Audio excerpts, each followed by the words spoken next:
cada uno de ustedes y bienvenidos a este estudio que hoy quiero compartir con ustedes. Hoy vamos a estudiar la explicación de Juan 1.1. Son algunas lecciones que vamos a tener, pero hoy vamos a hablar sobre Juan 1.1. Bienvenidos, es una bendición tenerlos. Gracias a Dios, sigan adelante. Ayúdennos a multiplicar estos estudios bíblicos. Les pedimos que se suscriban, nos den un like y nos ayuden a multiplicarnos para que conozcan las personas la doctrina del Señor Jesús. Ese es el objetivo de haber hecho este canal y también compartir mis estudios bíblicos para ustedes, para toda la iglesia del Señor, para que también conozcan la doctrina. Bien, vamos a ir profundizando un poquito. Hoy avanzaremos hasta donde podamos y continuaremos con la segunda parte. Vamos a ver la explicación de Juan 1.1. Para ello vamos a tomar las escrituras en el capítulo 1 de Juan. Es un versículo muy conocido por todos nosotros, ¿verdad? Juan 1.1.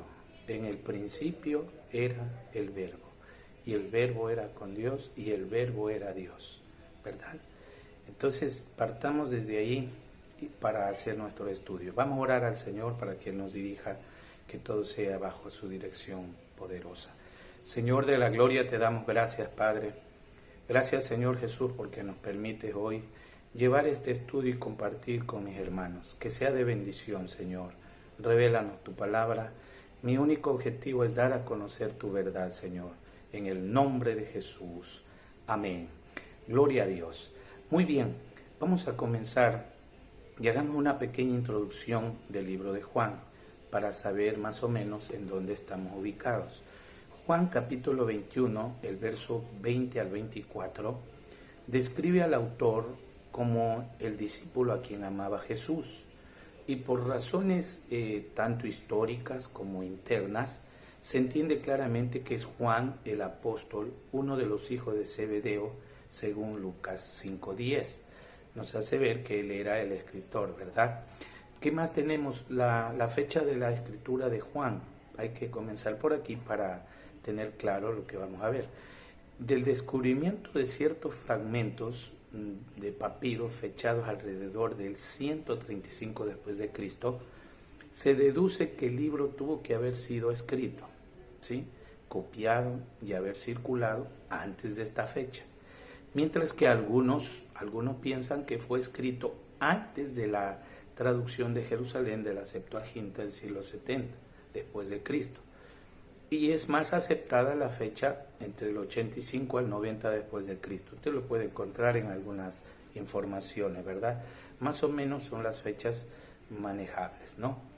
Ahora, el propósito de la escritura de Juan lo encontramos también en Juan 20:31.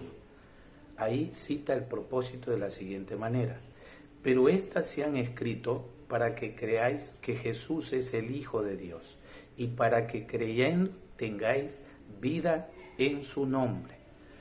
A diferencia de los 3 evangelios sinópticos, el propósito de Juan no era presentar una narrativa cronológica de la vida de Cristo, como lo hace el Lucas y el otro, sino manifestar su deidad. Tenga presente esto, sino manifestar su deidad. Ahora, Juan no solo estaba buscando fortalecer la fe de la segunda generación de creyentes, sino que también buscaba corregir una falsa enseñanza que se estaba difundiendo. Juan enfatiza que Jesucristo era el Hijo de Dios y totalmente hombre, contrario a la falsa doctrina que había, en donde se decía que el Espíritu y Cristo vinieron sobre Jesús humano en su bautizo, abandonando la crucifixión. Entonces eran doctrinas que corrían. Los versículos claves, y otras más se pueden dar, ¿verdad? Los versículos claves en el capítulo 1 y el verso 14. En el principio era el Verbo era con Dios, y el Verbo era Dios. Y el verso 14, y el Verbo fue hecho carne, y habitó también entre nosotros, vimos su gloria, etc. allí tenemos los versículos clave, hay mucho más. Juan 10:28. Y yo les doy vida eterna, y no perecerán jamás, ni nadie les arrebatará de mi mano. Aleluya. ¿Y qué le parece? Juan 14:6. Jesús dijo, yo soy el camino, la verdad y la vida, y nadie viene al Padre sino por mí. También son versículos claves donde habla de la deidad, de que Jesús es Dios, ¿verdad? Nadie viene al Padre, no está diciendo nadie va al Padre. Hay que tener muy claro lo que la Escritura dice, ¿verdad? Haciendo un breve resumen del Evangelio, que no estamos estudiando a profundidad en cuanto a Evangelio, sino explicación de Juan 1:1, pero haciendo una pequeña referencia, el Evangelio de Juan selecciona solo 7 milagros como señales para demostrar la deidad de Cristo e ilustrar su ministerio. Amén. Algunas de estas señales y narraciones solo se encuentran en Juan. El Juan, en cuanto a Juan, el Evangelio de Juan es más teológico que los 4 evangelios y con frecuencia da la razón tras los eventos mencionados también en los otros evangelios. ¿Qué le parece? Juan es más teológico. Juan comparte acerca de la proximidad del ministerio del Espíritu Santo después del ascenso de Cristo. Hay ciertas palabras o frases que Juan usa frecuentemente que muestran los repetitivos de los temas de los evangelios, ¿verdad? Como creer, atestiguar, consolador, vida, muerte, luz, tinieblas y yo soy. Como el yo soy, que es Jesús, y la palabra amor. Estos son los temas que repite mucho el Evangelio de Juan, ¿verdad? Amén. El Evangelio de Juan representa a Cristo no desde su nacimiento, sino desde el principio. Y ya vamos a analizar esto. Como el verbo, el logos, quien como deidad, Dios mismo, o sea, Dios mismo, creando, ahí está en el capítulo 1, del 1 al 3, y quien más tarde se hace carne, en el verso 14, a fin de poder quitar nuestros pecados como el Cordero de Dios sin mancha. San Juan 1:29. Después vamos a estudiar algunos temas doctrinales que nos van a servir. Ahora, la imagen que Juan expone de Jesús, ¿cuál fue? Lo expone como el Dios del Antiguo Testamento. Si usted nota bien la escritura de Juan, lo expone como el Dios del Antiguo Testamento. Se aprecia más enfáticamente, por ejemplo, en los 7 yo soy de las declaraciones de Jesús. En próximos estudios les prometo que vamos a analizar el yo soy. Teológicamente lo vamos a ir analizando para hacer claro lo que Juan nos habla a través de su evangelio. Él es el pan de vida, Juan 6:35, proporcionado por Dios para alimentar las almas de su pueblo, así como también Él proveyó el maná del cielo para alimentar a los israelitas en el desierto. Eso concuerda con Éxodos 16 del 11 al 36. Amén. ¿Qué le parece? Maravilloso, ¿verdad?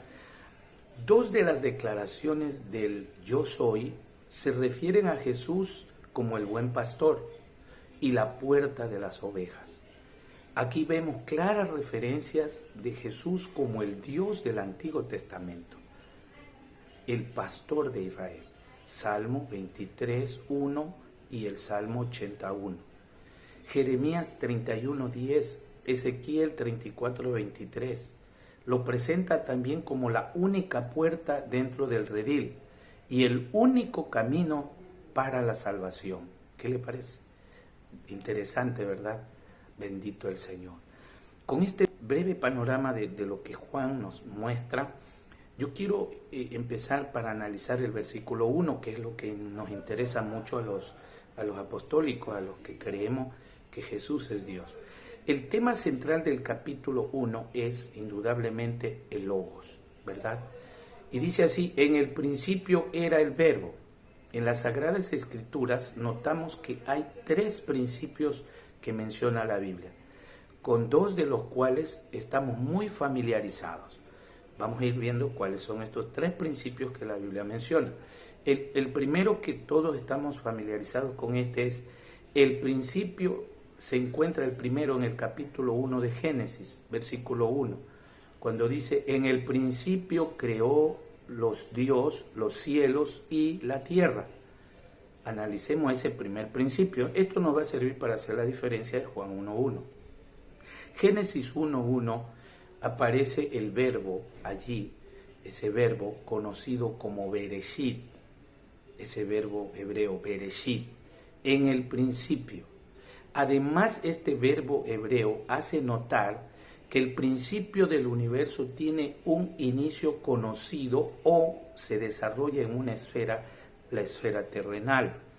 Algunos autores, intérpretes o teólogos manifiestan que en Génesis 1.1 es también un principio desconocido, pero yo quiero diferir en esa parte y yo digo que ese principio sí es conocido porque es en la esfera terrenal, desconocido sí por el ámbito histórico, por el tiempo que nos limita, pero es en una esfera terrenal que usted puede dar fechas no concisas pero aproximadas. Por eso usted ve que hay una infinidad de fechas que se le da al origen del universo, porque todos tratamos hipotéticamente de dar fechas dentro de esta esfera terrenal, porque se puede por lo menos especular o hacer ciertas teorías hipotéticas sobre esto.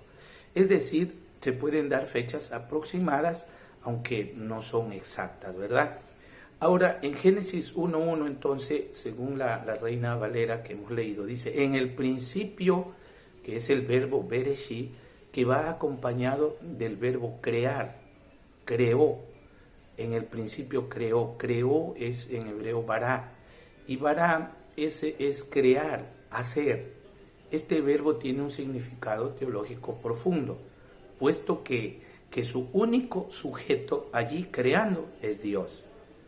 Recuerde que es Dios, y esto se relaciona mucho con Juan cuando habla de que el verbo que era Dios, que se hizo carne, es el creador. Y acá encontramos que el único sujeto creando es Dios. No hay dos, no hay otro. Tengamos pendiente esto. Bará, este verbo bará se usa a menudo paralelamente con los siguientes verbos, como el verbo asá, que es hacer, y el verbo yatzar, que significa formar, que lo vamos a encontrar en Isaías 45:18. Tengan presente eso. Creó, entonces, en el principio, Bereshit, creó bará. Bereshit ya sabemos que es un hebreo, Dios creó los cielos y la tierra. Y el Bereshit quiere decir punto de comienzo en el pasado, en que se inaugura un evento concreto. Es el verbo Bereshit. Lo hemos dicho por eso que está dentro de la esfera terrenal, una esfera donde posiblemente uno se pueda dar fechas. Para poder explicar el tiempo, es necesario acudir también a las etimologías griegas. Realmente las etimologías griegas nos ayudan mucho, nos enriquecen y nos sirven para hacer ciertas explicaciones, ¿verdad? Vamos a tomar para poder analizar el tiempo en lo que se da estos 2 principios. 3 son 2, vamos a analizar hoy por el tiempo. En la esfera terrenal se usa el Bereshit. Aquí significa, ya sabemos, con un principio con origen. Es decir, que posiblemente yo puedo especular dando fechas o puedo dar hipótesis acerca de fechas. Aquí vamos a utilizar, tomando la etimología y prestando a los griegos, el tiempo cronos. En el griego bíblico, los términos más usados siempre han sido los 2 tiempos. El cronos para referirse al tiempo terrenal y el kairos para referir al tiempo de Dios. Entonces, el cronos quiere el lapso de tiempo, duración, tiempo. Este viene de la raíz, como la palabra mismo lo dice, de la raíz cronómetro y sus derivados. Ahí viene la palabra cronómetro, perdón. Cronos sirve como la raíz para las palabras del cronómetro, es decir, medible. Por eso hablamos de un tiempo cronos en el principio de Génesis 1.1. Hablamos entonces de un tiempo terrenal que se puede medir. Dios establece ahí en la creación, por ejemplo, el sol, la luna, las estrellas, para medir los tiempos terrenales. Y esto confirma la teoría que le acabo de decir. Génesis 1, del 14 al 18. Por eso ahí aparecen las medidas de tiempo como milenio, siglo, año, mes, día, horas, etc. Y ese tiempo, cronos, lo vamos a definir y se define como el tiempo de los hombres, tiempo aquí en la tierra. Medible termina, ¿verdad? Entonces, Génesis 1, del 14 al 18, dijo Dios: haya lumbreras en la expansión de los cielos para separar el día de la noche, y sirvan para las estaciones, para los días y para los años. ¿Se da cuenta? Ahí aparece entonces el tiempo cronos. Amén, el tiempo cronos. En la palabra de Dios, ese tenemos ya analizando el primer comienzo, el primer principio que encontramos en la Biblia. Ahora vamos al principio que encontramos en Juan. Era necesario que yo le tome esto para hacer diferencia de Juan 1:1. Aquí vamos a ir anotando. El segundo principio se encuentra en el primer versículo del Evangelio de Juan, que dice: en el principio era el Verbo, y el Verbo estaba con Dios, y el Verbo era Dios.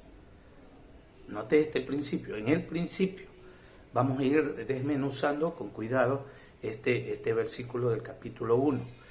Cuando encontramos aquí, en el principio aparece, y aquí el griego que utiliza Juan no es lo mismo que el hebreo utilizado en Génesis.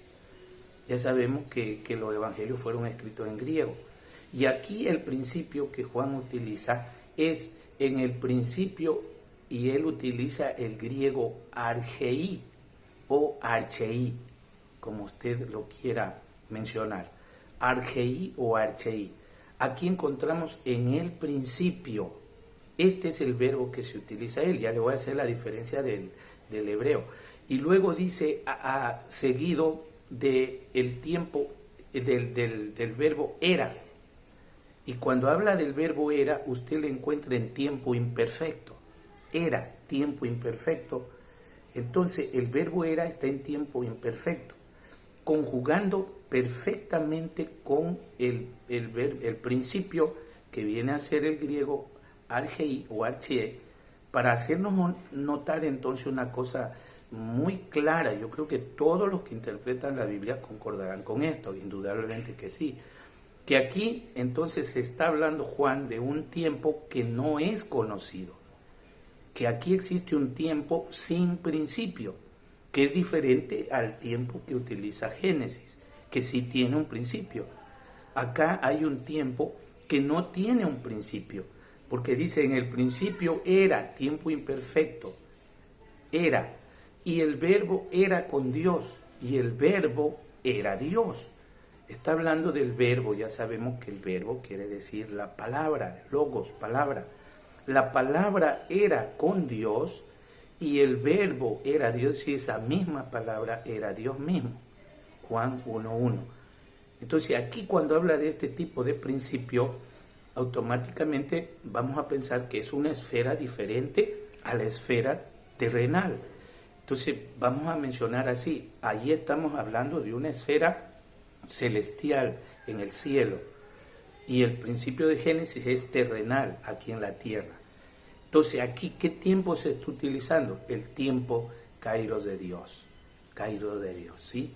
En donde no se conoce, no hay un inicio, no hay un origen, no se puede dar fechas, no se puede dar ninguna aproximada, porque es un tiempo desconocido.